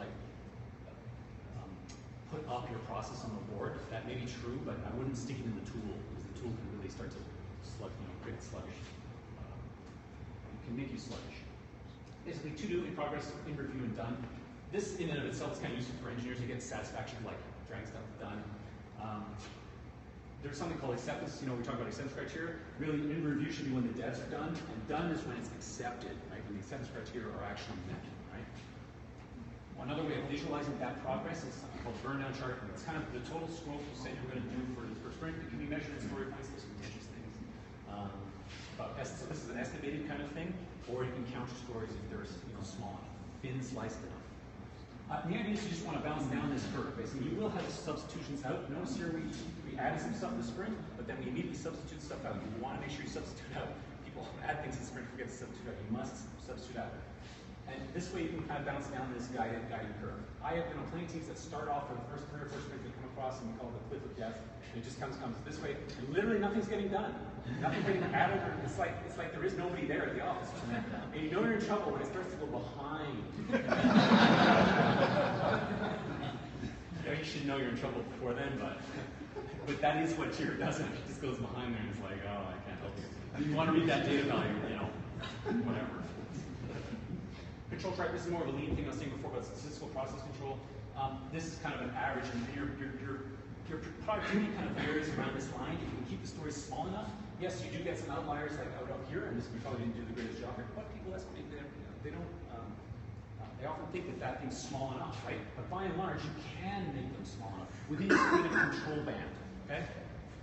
That's if you want to kind of do more no estimates type Kanban stuff. Some advice, always delivering. So always keep in your mind, your mental mindset should be, I'm always delivering valuable working product. Even if you think of nothing else, it has to be, I'm always delivering. It's always being delivered, not thinking about it, planning, but what? Delivery. Hackathon is a great example. Like you are literally delivering something. It's the definition of why you're there, right? Vary your scope by fidelity, not just functionality. Okay? Limit your work in progress. We talked about that. Don't have too many things in progress. Don't have any. Even if you have many people on your team, you do want to try and kind of minimize how many things you have going. Right? So people actually you can limit those columns where you say how many things are in progress. You can actually stop engineering. You don't want to really do that, but you can stop it or at least make it red when there's too many things going. It's again not about blame. It's about a trigger for a conversation. Okay? Maintain constant pacing, definitely. I love this. This is one of the 12 principles in the back behind the Agile Manifesto, if you read it. This is absolutely critical. Yes, there will always be crunch times, but you're not allowed to go beyond like 4 weeks or whatever, 2 sprints, that's 4 weeks. I mean, 2 weeks is you're going to start killing people. The point is, you should be able to come back every day, reinvigorated to keep working and delivering value for your customers. If you start to kill your engineers, whatever, it's not, you can get away with this time, but what happens to the next project, right? Is your team coming with you with the same vigor? Simple checklists, I like that. I like them. Checklist Manifesto is a great book. If you haven't read it, I highly recommend it. Start where you are, continuously improve by this retrospective. If you don't have any other meetings, by the way, meetings are more about what you should be doing continuously if it doesn't happen, so therefore you have to, it's kind of a pause point for everybody kind of let's talk about that stuff that we're not that great at. And then you know what? There's no judgment there. If you are going to have a meeting though, at least have some kind of a process where you're like, are we doing things the way we think we do? Well, how could we improve how we do things? And one recommendation here is, if you're going to make a change, first of all, try and get the team to generate it because they own it more because they came up with it. The other thing about that is put a time box on it. Say, let's experiment and make our changes incrementally as an experiment. So the hypothesis is that this process change is going to work. Let's, over this period of time, if you can put some metrics on it, great. If you can't, don't worry about it. Just make the change as agreed together, and then come back and if you don't let it fall in a black hole, do come back and revisit it 1 sprint, 2 sprints, or whatever it is, 4 weeks out, and say, okay, that process change, is it working, is it not working, and have a check, okay? Transparency is painful, don't kill a messenger, okay? Because if you kill a messenger, people will react based on how they're judged and measured, right? So if you want transparency, don't kill people who are giving it to you, right? They're just reporting the truth that they see. Where they see it. Do you remember anything? Bible cake. Okay. Try and remember that.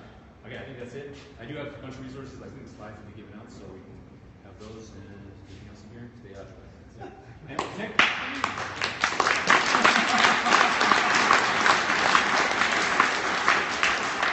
Feel free to connect with me on LinkedIn. I am all happy to discuss this afterwards for anybody who ever wants to discuss this.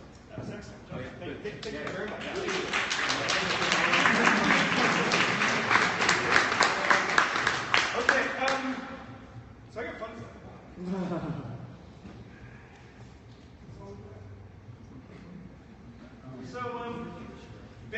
was a success. It was so successful that we actually have t-shirts left over.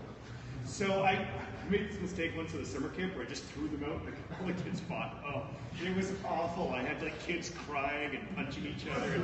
I will never do that again. That's an image in your head that you just know you will never do. And you look at the head of the camp and they're looking at you like, what the fuck did you just do?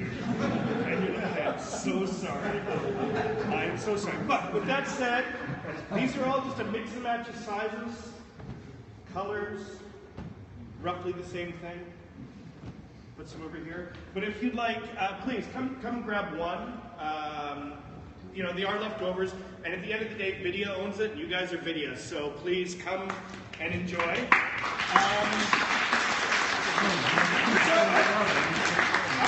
I want to thank Ash and the guys from EventBase for hosting us in such a short time. Thank you guys.